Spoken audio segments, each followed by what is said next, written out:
మహావిశాఖ నగరానికి చెందిన సాహసికుడు భరద్వాజ్ దయాల మరోసారి ప్రపంచ యాత్రకు సిద్ధమయ్యారు. మార్చి 8వ తేదీ అంతర్జాతీయ మహిళా దినోత్సవాన్ని పురస్కరించుకుని విశాఖ నగరం నుండి ప్రపంచ యాత్రకు భరద్వాజ బయలుదేరుతున్నారు. 10 లక్షల అద్భుతమైన మహిళలు అనే నినాదంతో తన యాత్రను ప్రారంభిస్తున్నారు. ప్రపంచంలో 7 ఖండాలు 195 దేశాల్లో ఆయన పర్యటిస్తారు. ఈ పర్యటనలో 10 లక్షల అద్భుతమైన మహిళల ఫోటోలను చిత్రీకరిస్తారు. బీజేపీ ప్రెస్ క్లబ్ లో జరిగిన మీడియా సమావేశంలో భరద్వాజ తన పర్యటన వివరాలు వెల్లడించారు. పాత్రికేయుల సమావేశంలో సీనియర్ జర్నలిస్ట్ ఎన్ నాగేశ్వరరావు, పర్యావరణవేత్త సోహానా టంగడి, సాహస మహిళా వైశాలి, జేసీఏ మహిళా విభాగ అధ్యక్షురాలు పాల్గొన్నారు. 2004లో భారత యాత్ర చేస్తే 2006లో ప్రపంచ యాత్ర చేశారు ద్విచక్ర వాహనం. 7 ఖండాలు 75 దేశాలు. సంవత్సరం నాటి వారి ప్రయాణం 1,05,000 కిలోమీటర్లు ఆయన ప్రయాణం చేయడం జరిగింది. ఒక నోబెల్ కాజ్తో ఆయన ప్రయాణం కొనసాగింది. తర్వాత ఈ మధ్యలో నేపాల్ కానీ యూరోప్, సౌత్ ఈస్ట్ అని ఇలా చాలా యాత్రలు చేశారు.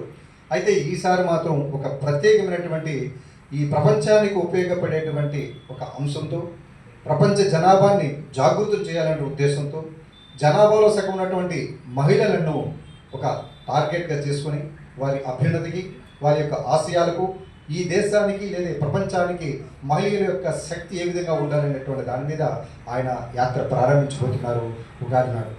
అందుకనే ఆయన స్వస్థలం విశాఖపట్నం నుంచే ఆయన యాత్ర కొనసాగించాలని, ప్రారంభించాలనేటువంటి ఒక దృఢ సంకల్పంతో ఈరోజు మన యొక్క విజయ్ ప్రెస్ క్లబ్లో కార్యక్రమాన్ని ఏర్పాటు చేసాం.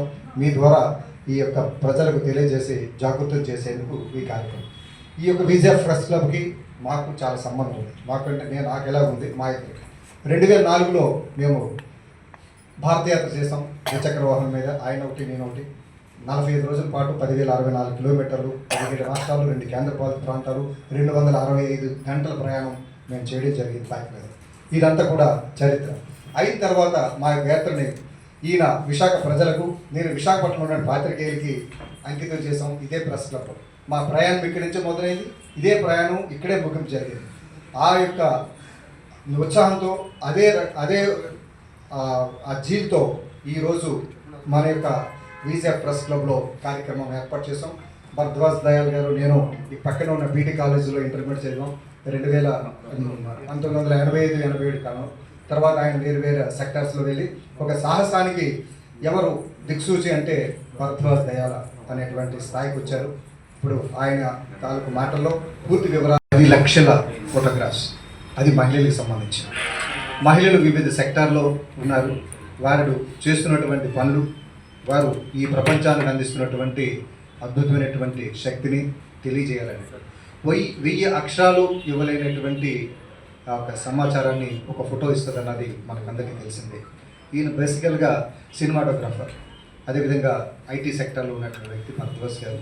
ఈ ఫొటోస్ ద్వారా మహిళల్ని వేరు ఖండాల్లో ఉన్నటువంటి వేరు ప్రాంతాల్లో ఉన్న అందరినీ కలుసుకోవడం అనేది సామాన్యమైన విషయం కాదు.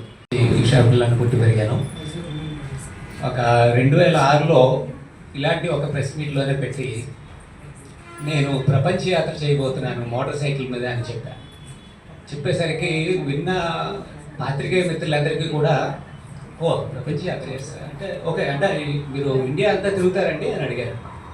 ఇదేంటంటే ప్రపంచ యాత్ర అని చెప్తున్నాను కదా, ఇండియా అంతా తిరిగినట్టు అంటే ప్రపంచ యాత్రకి ఎలా వెళ్తారంటే మోటార్ సైకిల్ కదా దీన్ని అంటే. సో మన ఆలోచన ఒక లిమిటేషన్ దాటి ఆలోచించడానికి కూడా మనం భయపడతాం అనమాట. సో ఈ ప్రపంచ యాత్ర అనేది అలాంటిది. సో నా మోటార్ సైకిల్ వేసుకుని విశాఖపట్నంలో బీచ్ రోడ్లో స్టార్ట్ అయ్యి ఇక్కడి నుంచి అలా ముంబై మీదుగా అటు middle east countries, Africa, Europe, America, Australia ఇవన్నీ కూడా తిరిగి నా బైక్ మీద మళ్ళీ నేను 47,000 కిలోమీటర్లు ప్రయాణించి మళ్ళీ బ్యాక్ వచ్చి ఇదే విశాఖపట్నంలో ఇదే బీచ్ రోడ్లని అందరూ కూడా నన్ను రిసీవ్ చేసుకునేటప్పటికి కానీ ఓకే, ఒక మనిషి బైక్ వేసుకుని ప్రపంచం చుట్టూ తిరిగి రాగలడు అనే నమ్మకం కుదరలా. ఈరోజు అనౌన్స్ చేస్తున్నటువంటి ప్రోగ్రాం కూడా అటువంటి దానికన్నా ఒక పై స్థాయిలో ఉండి ఒక ప్రపంచంలోనే, అదైతే నేను ఇండియాలోనే ఫస్ట్ పర్సన్ని మోటార్ సైకిల్ మీద ప్రపంచ యాత్ర చేయడం, ఇదైతే ప్రపంచంలోనే ఒకే ఒక పర్సన్గా ఉండడానికి అవకాశం ఉంది. కానీ ఆ గొప్ప పనులు చేయడం అనే దానికన్నా కూడా దాని నుంచి మనం ఎటువంటి ఇంపాక్ట్ క్రియేట్ చేస్తున్నాం అనే దాని మీద మేము ఎక్కువగా ఫోకస్ చేశాం అన్నమాట. ప్రపంచ యాత్ర వచ్చేసిన తర్వాత లైఫ్లో నేను సెటిల్ అవ్వడం కోసం అని చెప్పేసి సినిమా రంగంలోని I'm technologist basically virtual production technologies, cinematography, photography మీద బాగా కాన్సన్ట్రేట్ చేసి లాస్ట్ 10-15 ఇయర్స్ కూడా హైదరాబాద్లో స్టూడియోస్ని పెట్టి ఆ రకంగా చేయడం జరిగింది. బట్ వన్ పాయింట్ మళ్ళీ మనకి ఎప్పుడు అనిపిస్తూ ఉంటుంది మన అందరికీ కూడా జీవితంలోని ఏం సాధించాం, ఎక్కడ ఇంకా ఏం సాధించాలి అనేది ఆలోచన ఎప్పటికప్పుడు వస్తూనే ఉంటాయి మనకి. సో అలాంటి ఒక ఆలోచన వచ్చిన రోజు నా లాస్ట్ 10 ఇయర్స్, సో నా 55 years now, so maybe another 10 years I love. So last 10 years నేను లైఫ్ని ఎలా గడపాలి, ఎక్కడ ఏం చేస్తూ గడపాలి అనే దాన్ని ఆలోచించినప్పుడు నా కోసం నేను గడపాలి అనేది నెంబర్ 1. రెండోది ఏంటంటే ప్రపంచం కోసం కూడా మనం జీవించడం అవసరం అనిపించింది. సో ఆ రకంగా చూస్తూ ఉండేటప్పుడు ఓ రోజు నాకు బీయింగ్ ఏ ఫోటోగ్రాఫరు ఎప్పుడు కూడా మంచి ఇంటర్నేషనల్ ఫోటోగ్రాఫిక్ మ్యాగజైన్స్ని ఇవన్నిటిని కూడా తెప్పించుకుని ఎప్పుడు చూస్తూ ఉంటాను.